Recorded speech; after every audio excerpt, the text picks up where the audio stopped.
In this video, I will be showing you how to move the Copilot taskbar button in Windows 11 24H2. Let's get started. First, I move my cursor down to the taskbar at the bottom of the screen and click inside the search bar. Now, I type in Settings to look for the System Settings application.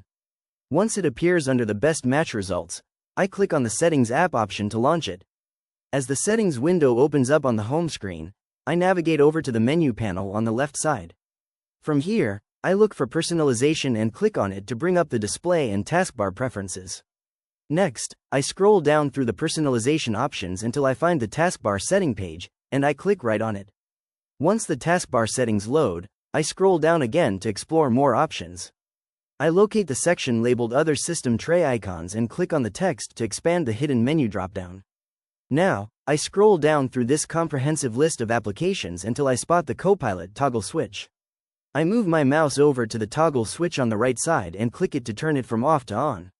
After enabling it, I move my cursor up to the top right corner of the settings window and click the close button to return to my desktop screen.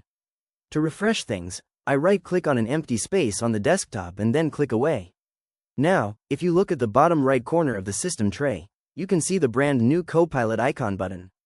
I click on this Copilot button, and the dedicated Copilot sidebar instantly launches on the right side of the screen.